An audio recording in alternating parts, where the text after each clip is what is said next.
Hello, everyone. After a summer break and rough first trimester, I'm so excited to be back and alive. Claire Wasserman here, founder and author of Ladies Get Paid. We are an educational platform, a global community, and of course, a book all about helping women earn more and live better. And part of our ethos is to uplift other women who share our mission. And so, if you've been following along, I invite different kinds of coaches and everything from wellness to personal finance to career to somatic work.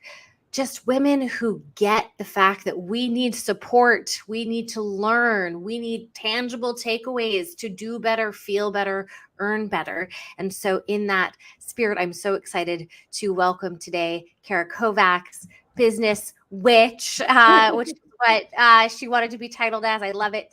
Technically, she is a business coach for entrepreneurs who want the magnitude of their impact to match their revenue. That's really what we're going to be talking about today, making money with an intersectional feminist lens and building a value-driven and impact-driven business. A little bit more about Cara, and then I'm going to have her take it away after this. She received her Magna Cum Laude B.A. in Intersectional Women's Studies and attended NYU's Silver School of Social Work Master's Program. Her specialty is merging mindset with strategy. I love that, right? So it's like, yeah, you can feel confident, but until you take the action, right? Like we got to put the confidence in motion. So it's merging a mindset with strategy in a client-centered way. You can check out her information. I'm gonna just throw it into the chat real quick. But before we officially get started, she actually has some exciting news she wants to share that is time sensitive. So if you are watching this today, so September 12th live, awesome. But Cara, what's going on today for you? And by the way, welcome to the show. Thank you so much for having me. I didn't realize I was the first person back from the summer away. Yes, it feels like we are in that back to school energy. And as a Virgo, who is a business witch, it's a perfect time to be here. Thank you for having me. And today I am teaching a free masterclass series. So it's the first of 3 classes. They have 3 different topics. It's called Be a Business Badass Who Sells with Soul, because as we'll talk about, I'm all about centering the mission as the thing that drives the work, which for so many of us helps us return to the work when we feel burnt out, helps us stay inspired, and also helps us actually reach our audience in a much more personal and intentional way. So there's 3 classes. The one today is specifically for coaches. It's ethical enrollment calls. So if you've ever felt sleazy or uncomfortable, or like you just don't like the way that you were taught maybe to do enrollment calls because they make you nervous, I'm going to teach a method that really holds you and the client in the practice so you can convert sales with intentionality. And then on Thursday, we've got how your childhood trauma shows up in your business, which is going to be very fun. So like if you're procrastinating, if you suffer from imposter syndrome, if you find that there's like worthiness stuff coming up for you, you probably have a really good reason for that. And you can come to class and we're going to talk about that. And then next week, I'm teaching the personal development pyramid scheme and how to opt out, which come to class to find out what that's about, because I see your face there. And I think that there is a way in which we are all really, really striving to do better with business. And I want to talk about red flags to look out for so that you can protect yourself and your clients as you share your incredible and value-driven work. Awesome. How did you come to doing this kind of work? Yeah, so it's actually really interesting. I intended to become a social worker. So I have this feminist background. I worked at a domestic violence center. And then when I started grad school, I was working at a nonprofit legal services agency. And I realized that I was spending $60,000 a year to go to NYU for a job that was going to pay me $43,000 a year. And teachers and social workers are so underpaid for the incredible work that they're doing, but the math just did not add up for me. I was like, I don't know how I'm going to afford to live in New York City, where I was living at the time, on this kind of a salary. And coaching is an industry that really advertises an unlimited income cap. And we can talk a little bit about that, because what the actual statistics are of what people are making versus what people say that they're making, there is a big difference there.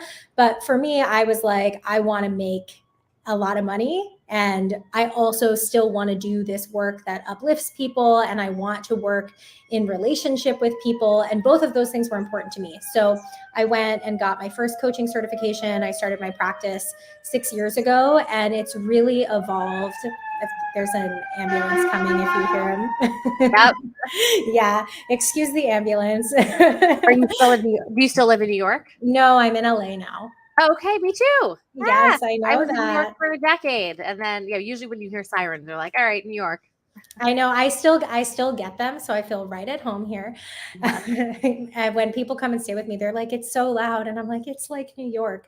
Anyway, but yeah, so I started my practice 6 years ago, and I really specialize in helping business owners who want to have an ethical scope to their work. So as much as I love making money, I do value having sliding scale and ethical coaching practices in my business. And I help teach people that as well.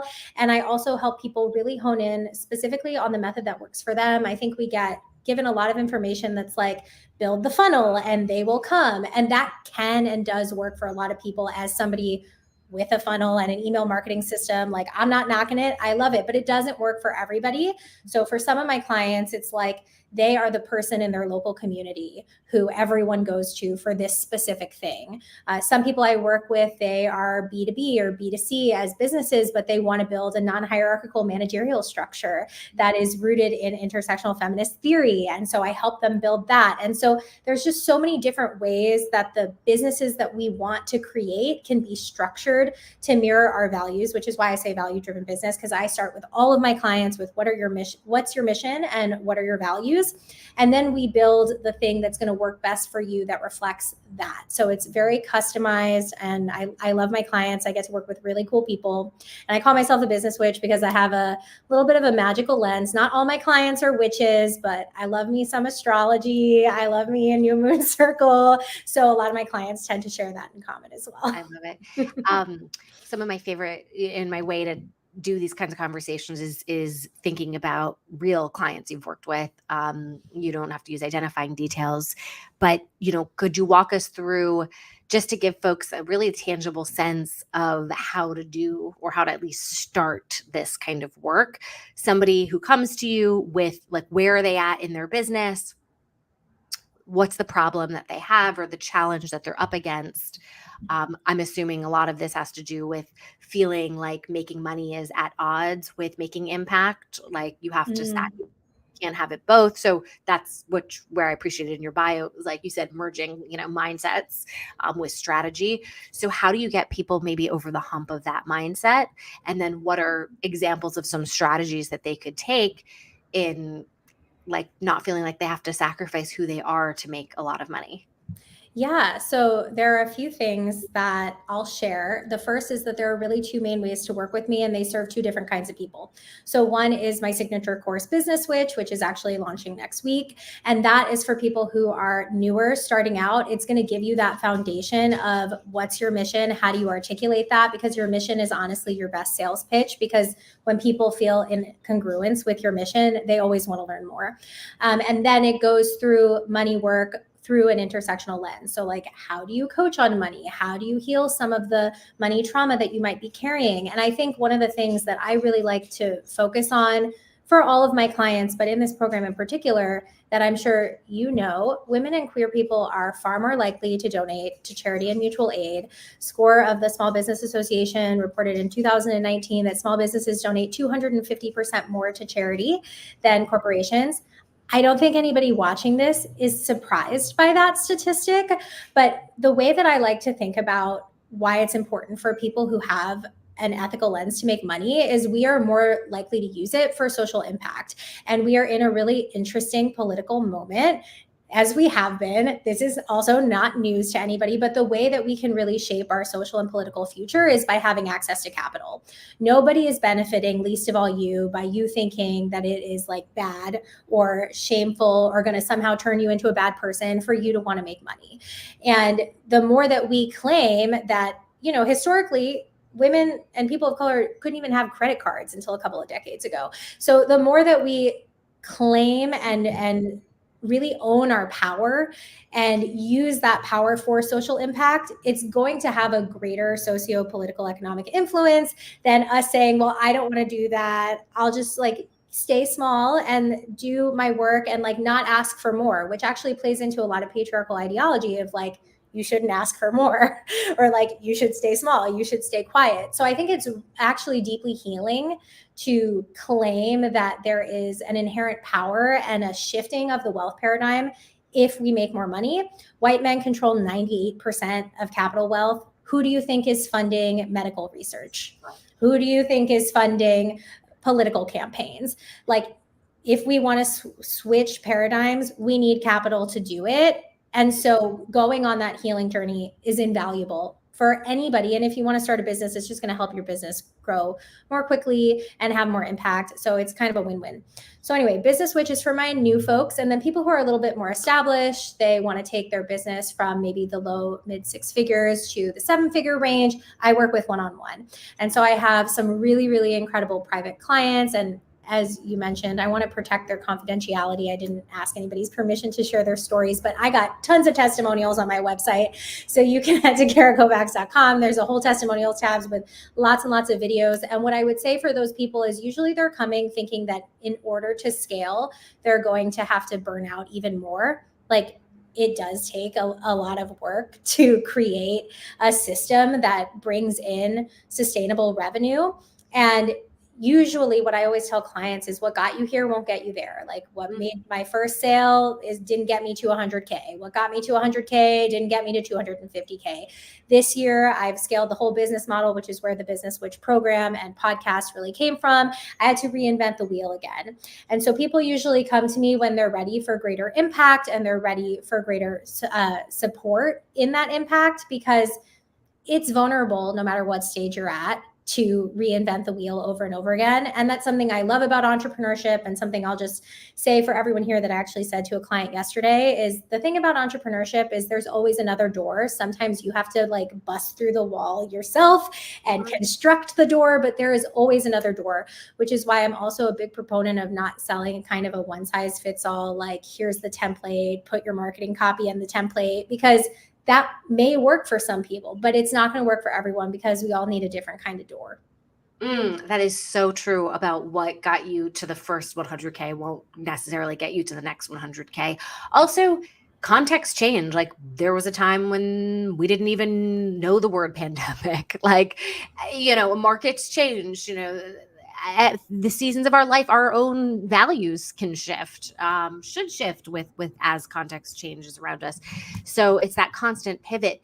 If you, again, protecting the identity of clients, if you kind of want to walk us through somebody maybe you've worked with, to show us how you were able to get them to both shift mindset, but also put that strategy into place of what exactly is a value-driven business, what exactly is an impact-driven business, but most importantly, like, how do you start building that? Yeah, well, one person I can probably talk about, like, one, because they're on my podcast verbally saying that they're my client, and two, because I'd love to shout them out for people in LA and New York, because you can get their product in LA and New York. And three, I'm going to drop it in the chat. They're actually crowdfunding first-time investors right now. I think they are such a great example of a value and impact-driven business. So I just dropped the WeFunder in the chat. Are you familiar with Go Get 'em Tiger? Have you gotten a coffee from Go Get 'em Tiger, Claire? You're down my street. Yeah. Have you seen the pink carton? Have you seen the pink carton, the Ghost Town oat milk carton by the register? They won't let us into the actual cafe. So not good marketing for this oat milk, but yeah, they set up their little like station outside the door during the pandemic. They haven't changed it yet, but now, yes, tell me more. Okay, so Ghost Town Oats is the first Black queer barista invented oat milk company, invented here in LA by baristas from LA. And they have been in business for 2 years. They've crossed $1 million in revenue, and they've sold 1 million cartons as of last month. And I've been their coach now for a little bit over a year.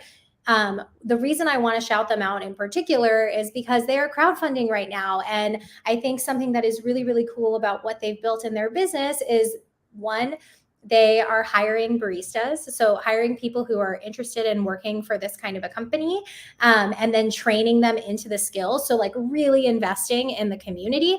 Two, they're the company that I work closely with in terms of building a non-hierarchical managerial structure. So what does it look like when we are conscious collaborators? And yes, maybe you do report to me and I am the person that assigns you things, but if we want to divest from hierarchies because they didn't feel good for us when we were in different working situations, what does it look like to build really like a company Bible that reflects that? So we have sat down together and worked through all of their values. And there was an episode, Michelle, the founders, was on my podcast. So you can go look up her episode and you can hear more from her. And we talk all about astrology if you're into that. Because again, a lot of my clients hire me because they like astrology, and so do I. And I will cross-reference your chart if you want that, but not required, not required. I also coach some dads who are like, I don't know what that's about, but that's cool that you like that. Anyway, but they are really interested in helping people become first-time investors. So something that I think that is, interesting is if you think about the people who have most monopolized wealth, it's that they spent their money on investing. It's largely white men, and that we are kind of taught save and scrounge and like put in a 401k, and like I think there's like an illusion that investing is like confusing and hard. Another person I'd love to shout out is Ange Matthews of Happy Investor Method. She teaches women how to invest.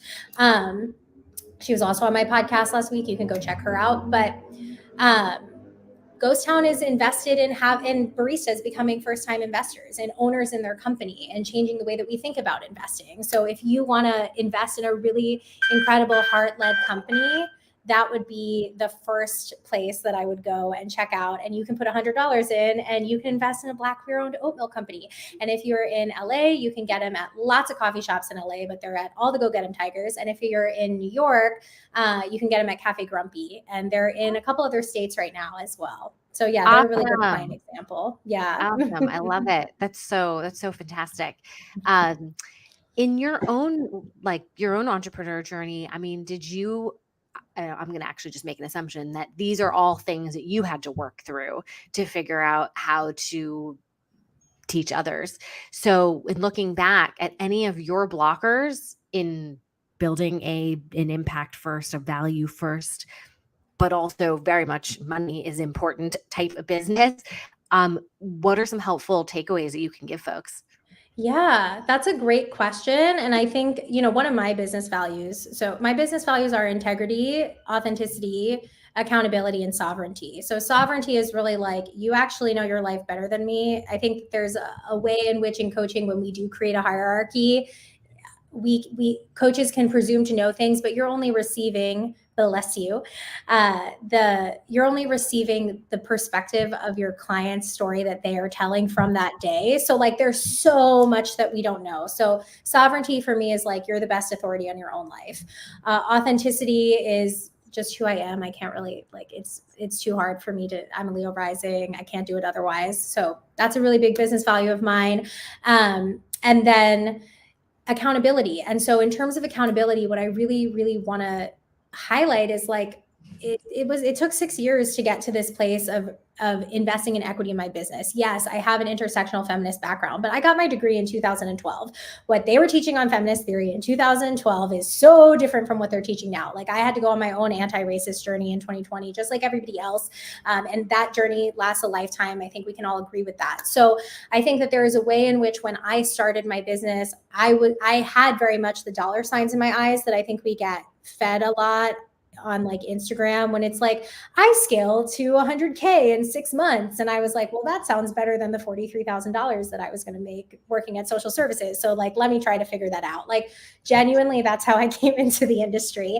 And I think trying and failing at things and having a total willingness to fail at things and to get things wrong and to learn while I was already doing it, which some people have the opposite problem. They're like waiting for permission to begin. I was like, it's okay if I humiliate myself and totally say the wrong thing. And like that, I almost cursed. I don't know if I'm allowed to curse on here, but it's okay if I fuck up. Like I am still going to figure this out. And I think that sort of inflated sense of self-confidence got me further faster, if I'm being totally honest. And then I had to be really reflective about, like, do I actually want to participate in this ecosystem in this way?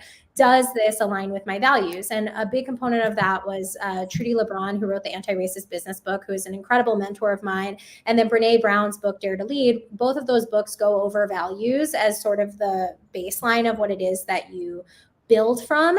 And prior to that, like, I was building from, how do I get a 5-figure month? How do I create another 5-figure month? What would happen if I created a 6-figure month? And like, I got kind of bored. I was like, this is boring. Like, I want to do this because I love it. And if I'm just chasing like arbitrary financial metrics, like, it doesn't breathe for me. And so coming back to values is really what made the work breathe. And then it sort of revolutionized my entire business model, and it became something very different. And at that point, I was already making multi-6 figures. I had run lots and lots of masterminds and retreats and all of that. But my work really pivoted, and in some ways it was a return, because I was doing, community organizing and like really invested in community building. I started my entire business hosting moon circles in New York City. But it really became about like, let's build from your mission and from your values. And that might look really different from like what you thought it was going to look like. It might have a different sales structure. It might have a different way of scaling than like the model that we're being taught. But eventually that model is going to change anyway. We can even just look at ad spend. Like, you could spend a certain amount of money on ads in 2019, and like the revenue for cost per acquisition was so low. It was like 50 cents per lead in 2019. And now it's like $7 per lead. It's a totally different landscape. The number of coaches, there were 50,000 coaches in 2019, according to the International Coaching Federation's like yearly annual study. There are 110,000 now. So the industry has doubled.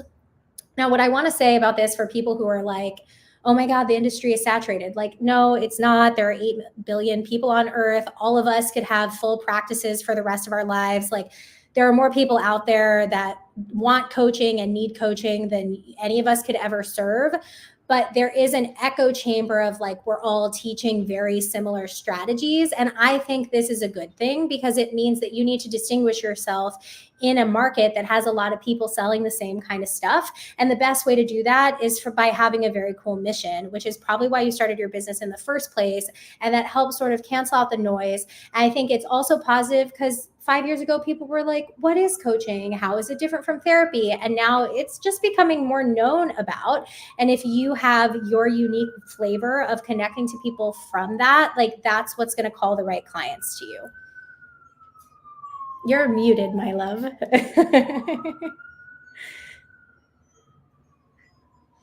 Because it's so funny. Your siren came over to my side of town. Are you in West Hollywood? I'm in Los Feliz. Okay. Well, I know, it's like, it's not the same Go Get 'em, because you can walk into my Go Get 'em. Yeah, I know which one yours is. Yeah, I'm in West Hollywood, but I think your ambulance came over to my side of town. So what would you say are the biggest blockers that people have? It's like, all right, crystallizing their mission, maybe believing they're worthy of the money. Mm-hmm. Let's say that they've got that stuff figured out, and they're in that pivot space of the like, all right, 100K, we need to open up a new door or break down a wall here to get to that door. What are some tools we can give those folks? Yeah, so I would say a number of things. If you resonate with any of these, let's have a chat. You are really attached to what you've built because it is like working to a certain extent, and the idea of putting in the infrastructure to actually scale that seems like such a big push, and you're already teetering on the edge of exhaustion. That's like a huge thing I see at people who are pivoting. And one thing I want to say is, yeah, you do want to build a foundation and an infrastructure to scale from, but like, your life is probably going to be much easier once you have done that. And that there is like a belief of like, making more money is going to make me more tired. And actually often the opposite is true. Like, when you optimize your systems, you're able to step away more. So if you have a business that is so reliant on your presence in order to be able to be functional, that if you like go on vacation, your team, it can't be like messaging you while you're at dinner or whatever, like, That's something you could get coaching on, my love.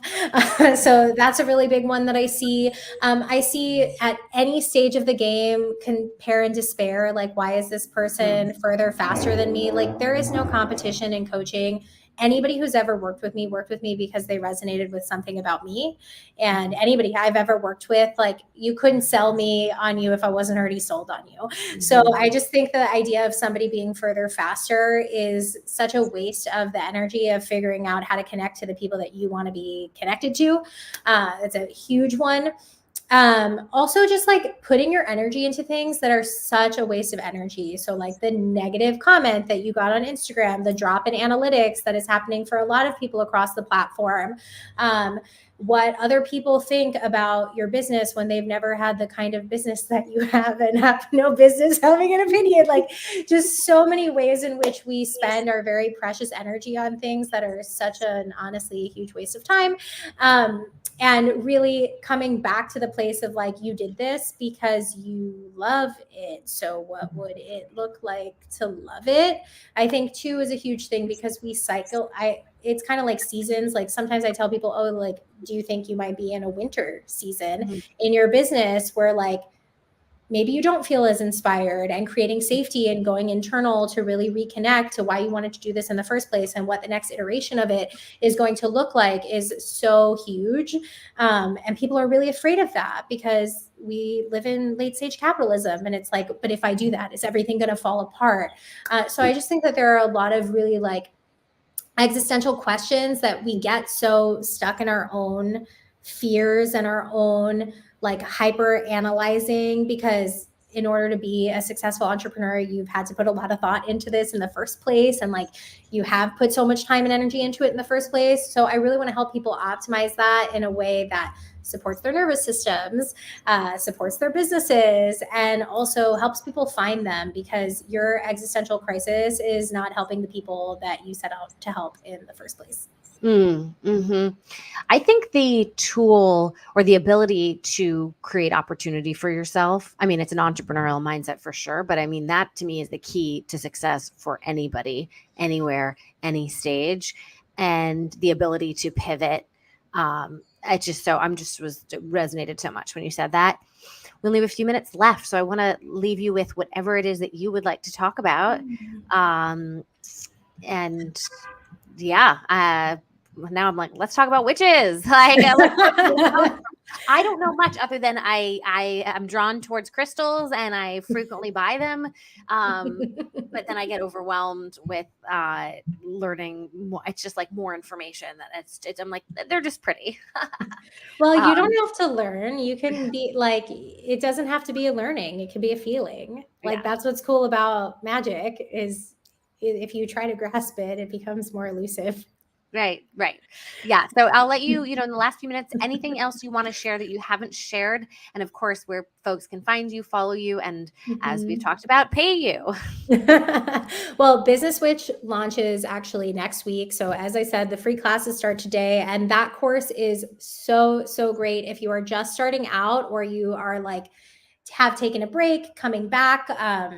We had people in the course who are super successful. They've already made multi-six figures, and they have found that really helpful, because it helps you define your mission and your values in a way that you probably haven't. And it'll also help you implement sliding scale and talk about wealth equity with much more clarity and in an embodied way. I think people get really tripped up and nervous about talking about their pricing if they have this ethical lens. And there's a whole module on that. And one thing I say to people is, you can't take your clients anywhere you haven't gone yourself. So if you are feeling really crunchy about the money conversation, that's probably your sign that in order to have that conversation with your clients, you have some work to do. So we have an entire module on that. We have an entire financial planning document in module 2, which goes over how much money do you actually want to make? Because again, I mentioned this earlier, but I didn't give the actual statistic on it.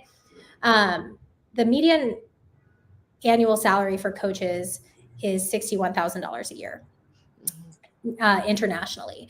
And we get really sold this idea that it's a $200K a year annual salary. And less than 1% of coaches are making that. If you want to make that, I want to help you make that. But I think that we do ourselves a disservice to come into this industry and be like, my goal is to create that in 3 months, because then 99% of you are going to feel like you failed. Right. And so what I want to help people really build is, what business do you actually want to have? And to actually define that money conversation is revolutionary for a lot of my clients who are in the Business Switch program, because for some of them, it's like, I want to replace my annual salary and have $5,000 more a year to go on vacation. Right. For some of them, it's like, I'd like to have this as a profitable side hustle because I really like doing this. And so in Module 2 in Business Switch, we actually have you catalog all of your expenses, and then you create your pricing based on how much money you actually want to make, not some theoretical 5-figure month, like catchy lingo mumbo jumbo. Right. And that has been revolutionary for people, because when you base your pricing on how much money that you want to make, your pricing is not dramatic.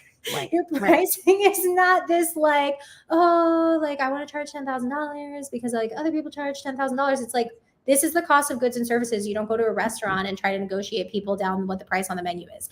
Right. So if you are in a place in business where those are the kinds of things coming up for you, Business Switch is $997. Write it off on your taxes. You can come get coaching from me twice a week if you want coaching from somebody who's been doing this for a really long time. I'm super invested in the community and the people. My whole business is based on community. I love meeting you. Send me a DM if you have questions at Cara Kovacs Coaching. And I'm just happy to be here. Thanks for inviting me. Awesome. I realize I do have one more question for you. Balance of free versus paid, right? So we've been, and this is, I think, maybe a little more specific for anybody out there who's interested in becoming a coach, but I think it can extend to other businesses.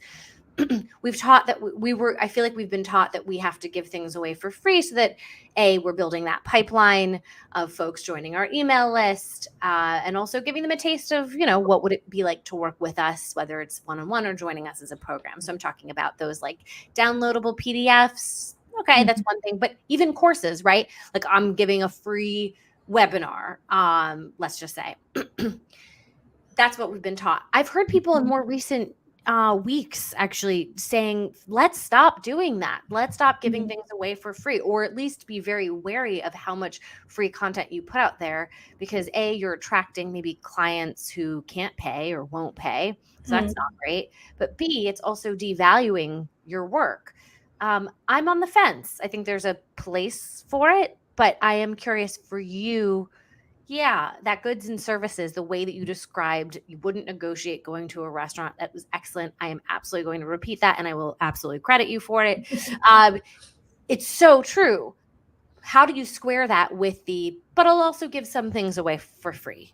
Yeah, well, great question. Thank you for asking it. What I'll say is, if we want to distinguish ourselves in a market where people are largely saying the same thing, if you are not giving away what makes you valuable and unique, how would anybody know that they should invest in what it is that you're doing? And go back to your values. Like, this is the way that I would have any client answer any question. For me, it's authentic to give things away for free because I have a community-driven initiative in the work that I am doing. It's part of the reason that I don't charge per session. And with the exception of like sometimes infrequently, I'll be like, I'm throwing out 5 sessions for the first 5 people who buy them on my email list or whatever. And then you can purchase a session. But like, you can't put for entrepreneurs, you really can't calculate your time by the hour. There are so many things all the time that you're doing for free. You're creating social media content, you're writing your emails, you're going to networking events, you are building your website copy, you are doing your own coaching and investing in your own self-education. Like, there are so many things that we don't get paid for. And so part of the reason that our prices are what they are is because they help with all of the overhead for all of the other infrastructure that we need to build. So I don't think it's really an either or thing. I think one of the things that I teach in Business, which is I call it stacking strategies. So lots of people are like very hyper-focused on social media. And what I've noticed in my own content is a drop in analytics over the last couple of years. I also feel like less interested in engaging in social media. I met the founder of Ghost Town, the oat milk company that I was told you about, at a party. And like, she was like, I like what you just said. I'm going to write it down. And I was like, happy to give you a conversation to like talk more about this. That was a free hour of my time. There was not an expectation attached to it. I also thought her business was cool and I wanted to talk to her about it.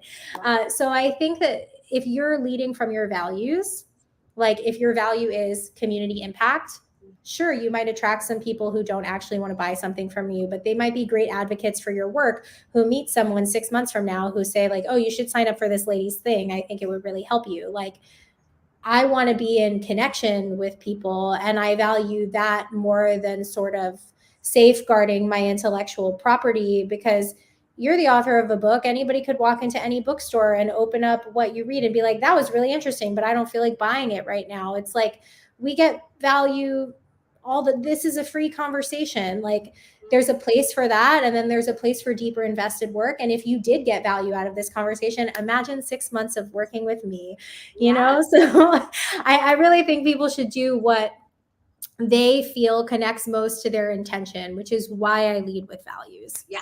And then also being very aware of the energy output, which, by the way, you know, because I lead these free job seeker support groups, I was doing it weekly for 5 months, 6 months. Now they're going to monthly. It gave me energy for a while. Like, it was great. It wasn't just like a, you know, email lead or, you know, a funnel thing. I was gaining a lot of sustenance. I was learning a lot, actually. And then at some point there was a bit of a trade-off of like, I'm outputting more energy than what I'm getting from this for the business. And I sort of can't justify it anymore, which is why I always look at all the things that we do. And I encourage everybody to do this. It's like an experiment. Everything's an experiment. Question from Natasha, and then I'll let you go. What was the price again? $9.97, right? $9.97. But if you attend class live today, only for people who come to the live, we are giving a $100 discount code. So class starts at 4 Pacific Standard Time. If you can't make it today, there's one on Thursday. So the coupon code will be there for every single person who comes to the live classes. And the first 3 people who enroll get a free one-on-one session with me. So if you are very, very interested, the card is actually already open, and you can go to carakovacs.com/course and you can enroll right now. Right. Kathleen said, thank you for expressing that monitoring everything is not your goal. So refreshing. It makes me trust you more. Yes. Love, love, love. Thank you for staying with me 7 minutes past the time. Yeah, it was fun. I really appreciate you and hope to meet you in person now, knowing that you are so close by. And I am going to go get that milk. Yes, everybody go get some Ghost Town oats. You can order it if you are not in a state where they are currently distributing. Though, if you are interested in becoming a distributor and you happen to be watching this and you own a coffee shop, email me and I will connect you. But you can order it from Prosperity Market, which is a Black online farmers market company. So you can order it direct to your house. And I put the wefunder.com link in it. This is all streaming live, Facebook, LinkedIn, and YouTube. Speaking of which, I'll do my own shout out. Make sure you're following Ladies Get Paid. We are Ladies Get Paid on all channels, and of course, ladiesgetpaid.com. Claire Wasserman here. You can find me on Instagram at Claire Gets Paid or clairewasserman.com. I have a few more spots open for private clients going soon. I might just raise my prices after this conversation. Hey. Cara. Thanks, all. And be sure to check the Ladies Get Paid LinkedIn page for our conversation tomorrow. It's about how to create your own opportunities. So kind of piggybacking off of that, like when the door's not there, how do you break down the wall? That's what we're going to do tomorrow. Super appreciate your time, Cara. Best of luck with your launch today, and we'll talk soon. Go get paid. Bye. Bye.